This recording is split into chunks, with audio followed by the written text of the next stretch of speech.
Hello, and welcome to the Science on 7th live stream, a virtual space where we talk about topics related to air quality and health. I'm your host, Pallavi Pant.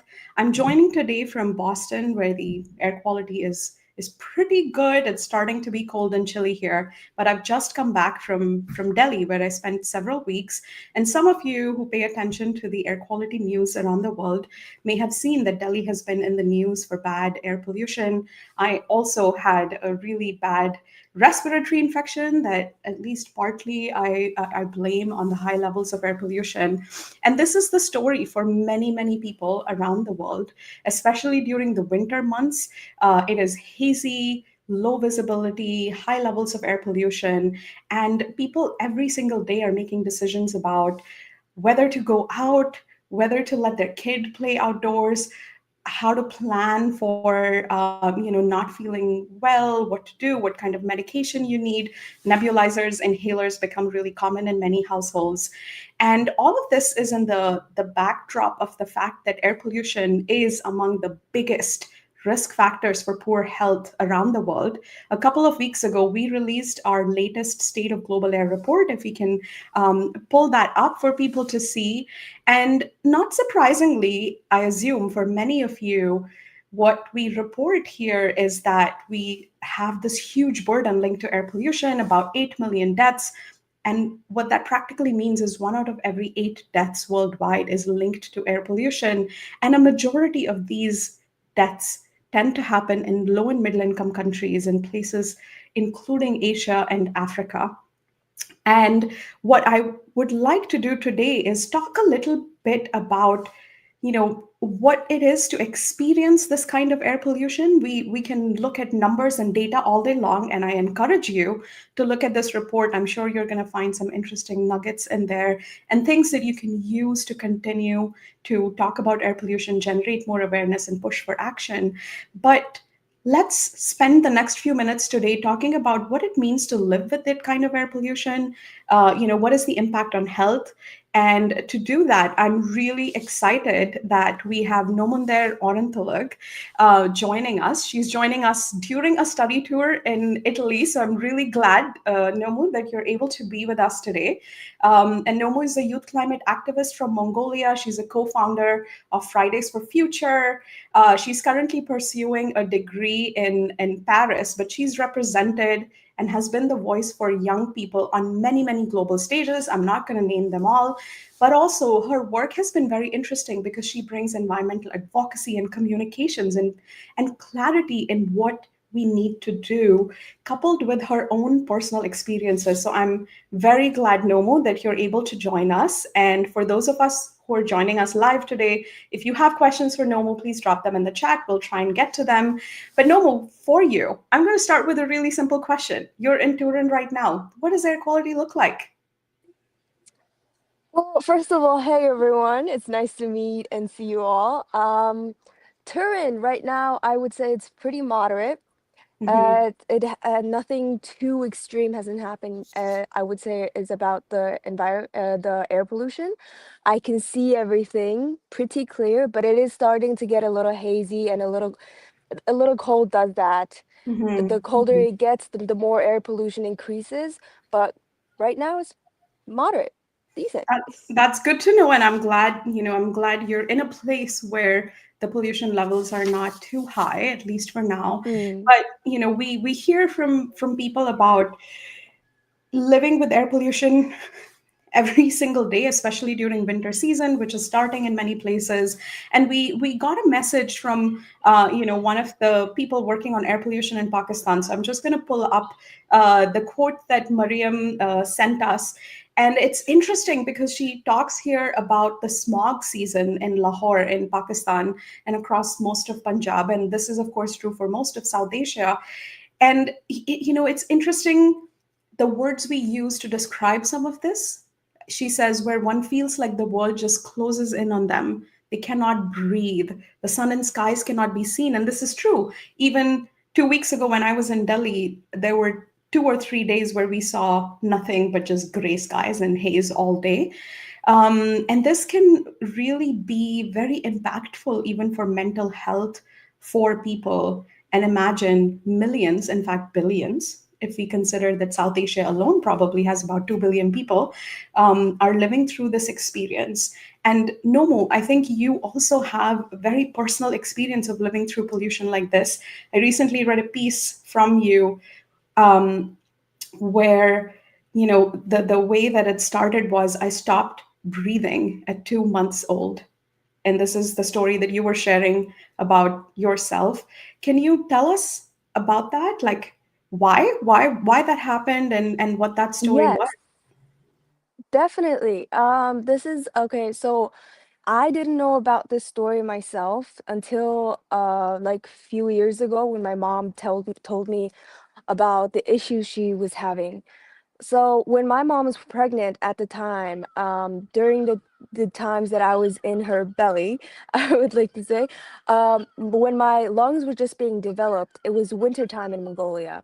And we used to live in an area where it was very heavily populated, very heavily polluted part of it. And then during that time, which my mom, in the good of her heart, she would take walks outside without knowing that she was inhaling toxins. And that kind of resulted in me having a very lung problem at birth. And she didn't find out until I stopped breathing at 2 months old, and I was rushed to the hospital to figure out what was going on.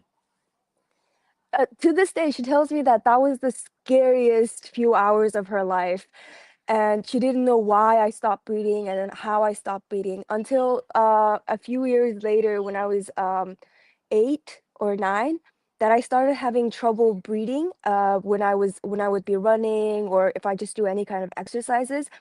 Is when we found out that that I had asthma and that it was really deeply rooted in my lungs. Like I had these issues since I was young, but it didn't really reveal itself till later days. And I think that's the reason for a lot of people, because lung problems, it's not really, it's not like an out wound where you can see, like it's not a scab, it's not a cut, so you can't really see what's going on inside your body. And even for newborn babies, you can never tell what's wrong with them until you get these serious problems, and then you're like, oh, that was the cause and that's how it happened.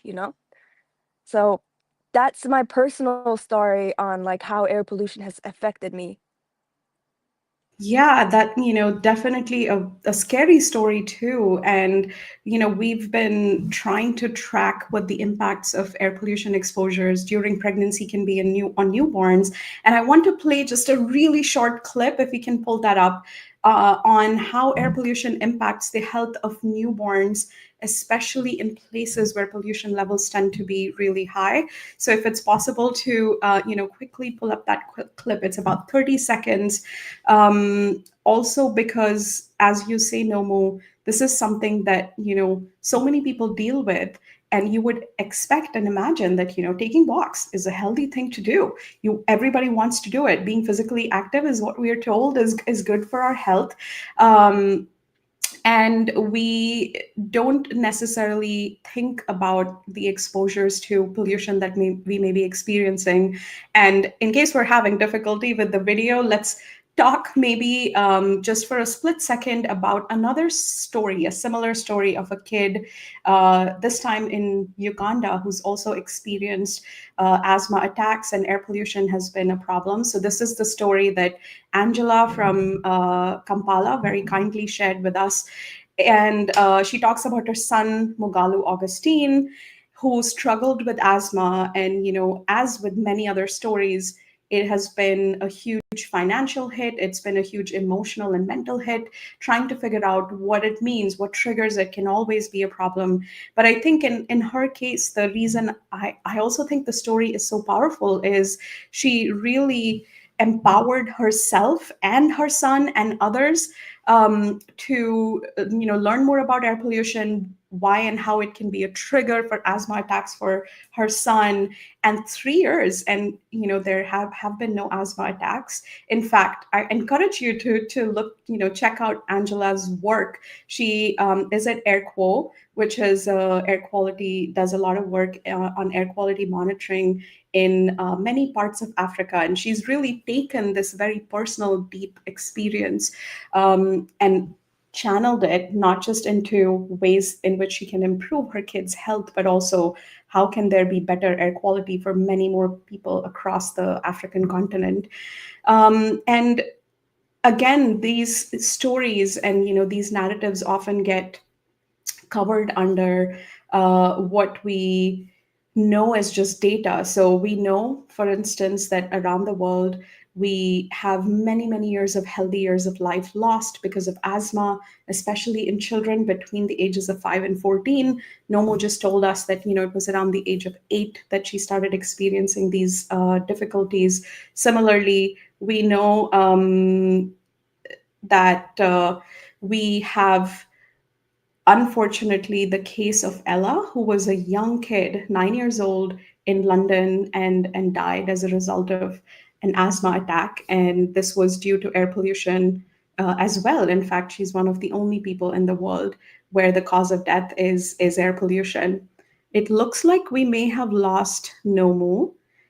So what I'm going to do now is turn to a story that we heard from Lisa in Cameroon. If we can bring up that video again. Hello everyone, up with the cause video observe and respected. Ladies and gentlemen, my name is Naga Lisa Posama. I am 18 years old from Cameroon and I live with asthma. I'm going to share my personal story, how air pollution has shaped my life, and why I believe that clean air must be recognized as a basic human right. I was diagnosed with asthma when I was just 6 months old. From the very beginning, my life involved inhalers, medication, hospital visit, and many sleepless nights.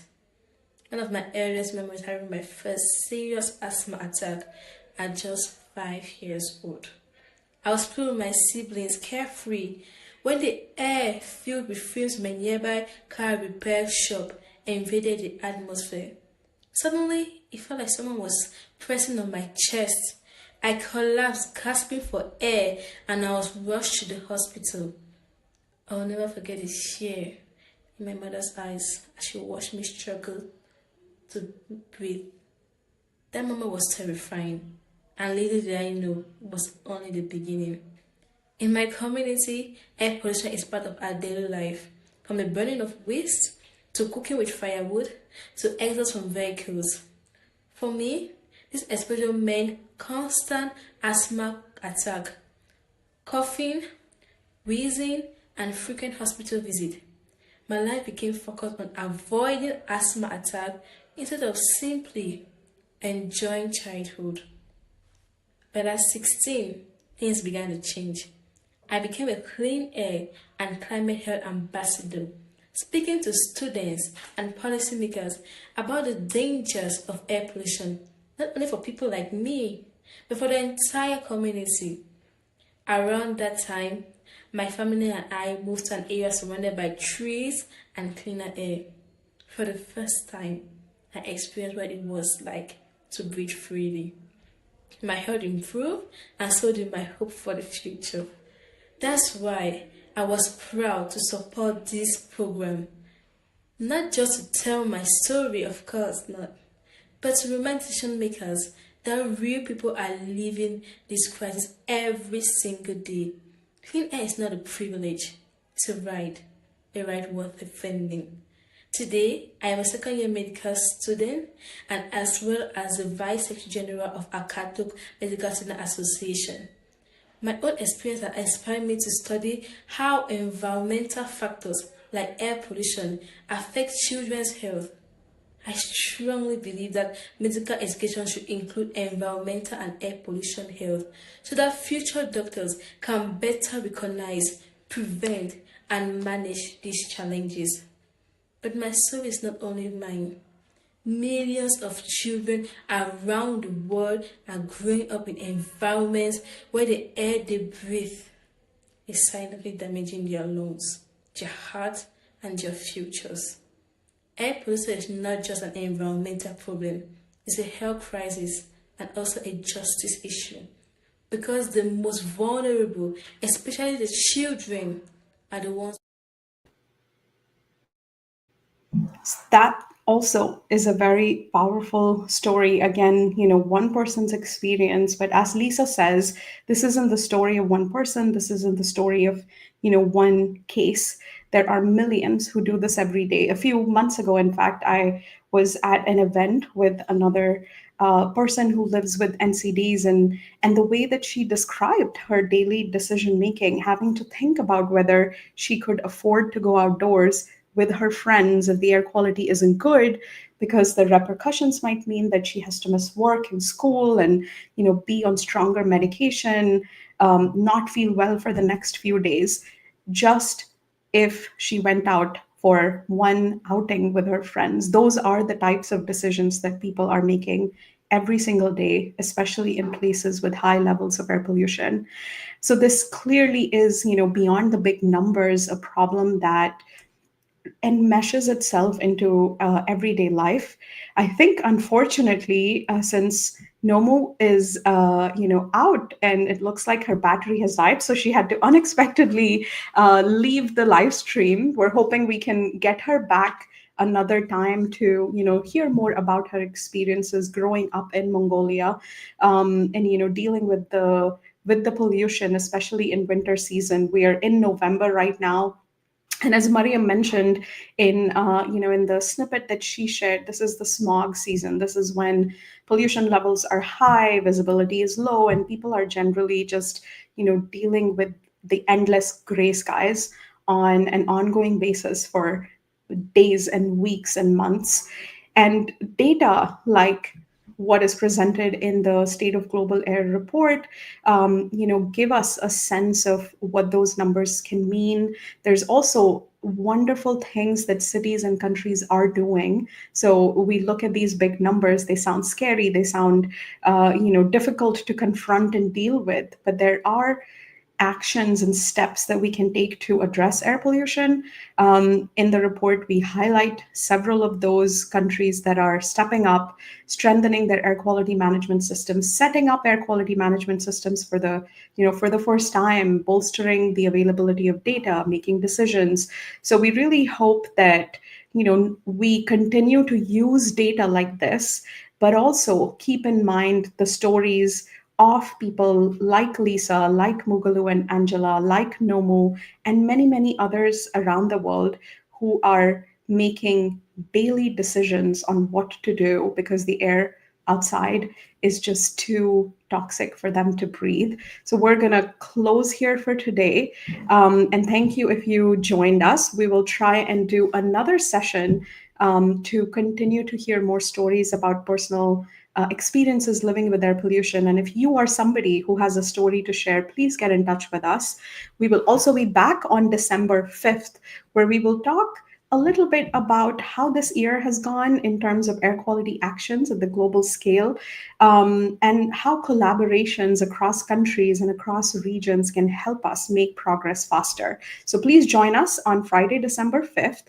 And in the meantime, I hope you continue to breathe in as healthy air as possible. And thank you very much for joining. We'll see you in December. Bye.